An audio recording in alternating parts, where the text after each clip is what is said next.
welcome to an absolute pivotal, crucial point of what Parent Teen Connect is all about. In fact, parentology is all about. It's all about understanding the teenage brain, what is happening for our teens in their head, behind their eyes. I think we'd all like to know a little bit more about what's going on in their brain, and it helps us to understand their behaviours, their well-being, and to be able to understand a little bit more about their mental health as well. So I'm going to do the best I can to explain how the teenage brain varies unbelievably different to an adult brain.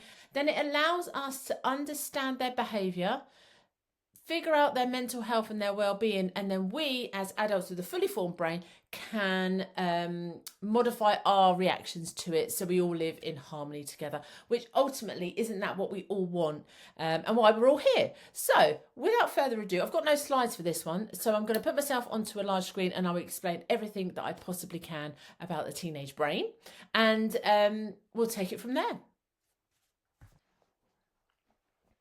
Okay, so the way that I explain the teenage brain and how it differs from the adult brain is that I use my hand. So this here represents the brain. This bit here is our prefrontal cortex. It's the part that makes us human.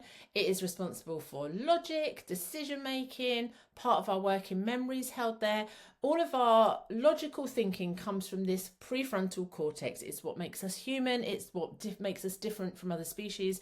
It's because we can logically think our way through most things. Okay, this here is your spinal column, and right at the top of your spinal column, right in the center of your brain, is your amygdala, and that is the size of a walnut, and it just sits here neatly right in the center of our brain. Now this is reptilian. We've had it ever since we began. We've been here, right? This is where our emotions and our feelings and everything comes from. Now, I do tell you now, I am not a doctor. Nor am I anything to do with brain surgeons. So I am doing this in a very simplistic way. Don't give it to your teenager for their biology exam because it is not 100% factual, but it's the best way of explaining it, all right? So in here, if you remember the Inside Out film, that's the circuit board, you know, the board that they use. That's right in the center here. Our emotions and our feelings are sat in the middle of our brain. Now, in a fully formed adult brain, we can have our emotions kicking up. So we can have a right or bad day. We can be really grumpy. We can be really happy. We can have all sorts of emotions here, and logic will kick in and support us. So for example, if you've had a really bad day at work, you come in and you start ranting, you're really upset by something that's happened that day, we will quickly, they say 5 seconds quicker, the brain works. Sorry, I should say that quick. They say our emotional brain is 5 seconds quicker than our logic. I don't know how they work that out, but that's what they say. So we are ranting, we are angry, and we are cross. Logic will kick in and give us a way of working it through. So we'll think, right, well, okay, tomorrow I'm going to go and send an email to my boss, or I'm going to speak to the person that's upset me. We're going to do something to make ourselves feel better, and then we can park it, right? Doesn't mean you don't feel it still, but logically you've got a way out. So that's how an adult fully formed brain would work.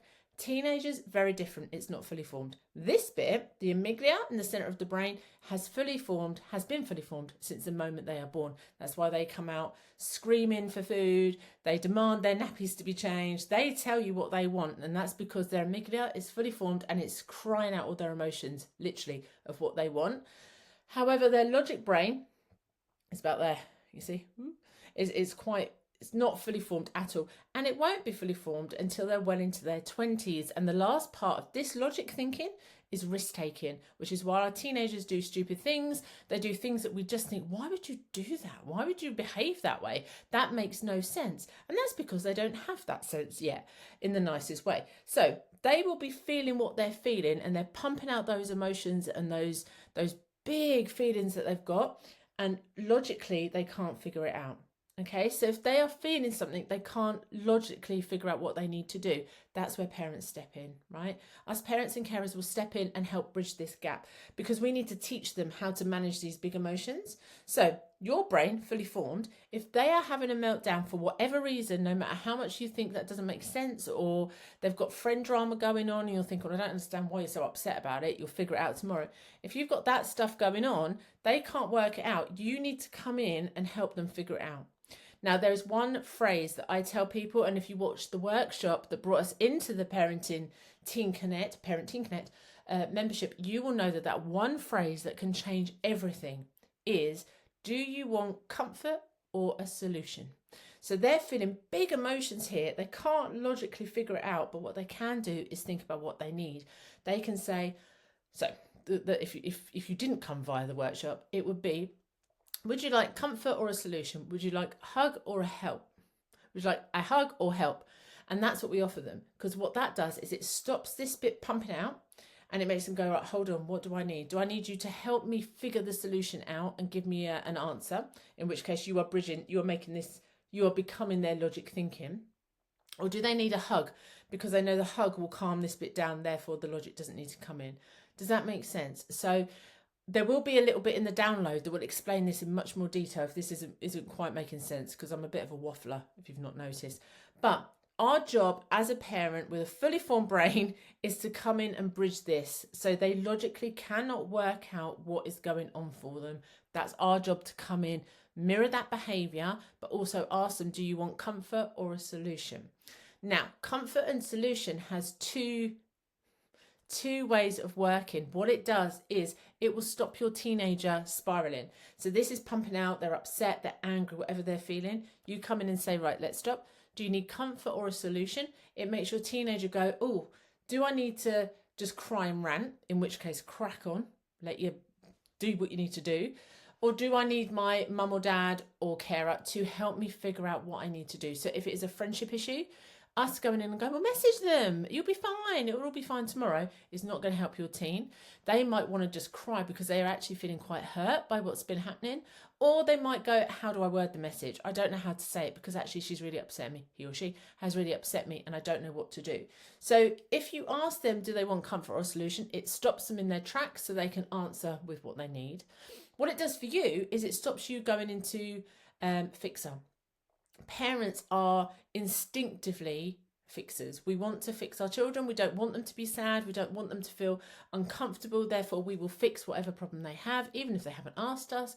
So by doing that, we are stopping ourselves from just jumping in and probably winding the situation up more. So just to recap, their brains are kicking up. They haven't got this, the logic can't calm it down. Therefore, we need to come in and say, right, what do you need? Do you need me to help you or do you need me to hug you? What do you need me to do to help this calm down? So keeping that communication going and keeping it free flowing, I can't tell you how powerful that do you want comfort or a solution phrase is, and how much it's changed the dynamics in my family with my two teenagers, and how it's changed all sorts of relationships, whether it's at work, whether it's with friendships. Just asking people what they need rather than assuming. You're sort of saying, I'm here for you. And, what do you need me to do? Do you want me to help you, or do you want me just to be a shoulder to cry on? Offering that, honestly, will change your relationship with your children. They might think it's a bit strange when you first do it, but it does work. So with that in mind about how the teenage brain is developing, part of it, yes, absolutely to do with hormones. It's totally playing a part in their development at the moment, physically and emotionally. But what we fail to acknowledge is how much their lack of brain development is actually motoring and powering a lot of their behaviour. So if you can keep in mind that they logically cannot figure this out, or they're reacting from their emotional mind rather than their logical brain, then it might allow us a little bit more breathing space to give them a little bit more leeway. I mean, don't get me wrong, they can still be little so-and-sos, but it could be that they just don't understand what's going on. So the logic part of the brain's not fully functioning. So keep that in mind. Another thing that I need to just share with you is how much pruning is going on in their brains. And what I mean by that is when they were very, very young, when they were young kids and they were developing, their brain was creating all sorts of neuropathways. And what I mean by neuropathways is every time we learn something new, or we see something new, or we experience something new, the brain will create a little pathway, a neuropathway. And that's for the nerves and all the little parts of the brain to come along and start developing a new habit, a new idea, a new function. Again, I'm not a doctor, so please don't put this in their GCSE or anything. But what we do with that is, as they get into their teenage years, we start to prune back the stuff that they don't need.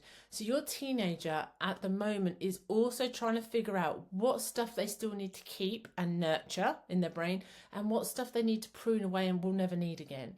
So all this is happening unconsciously most of the time, but their brain is developing at such a rate that we can't keep up with them. As you probably know, I mean, again, you'll have one teenager in the morning and their behaviour is completely different in the afternoon. Now, if we as fully formed brained adults are struggling to get our heads around it, just give your teen a tiny moment to understand how confusing it must be for them as well.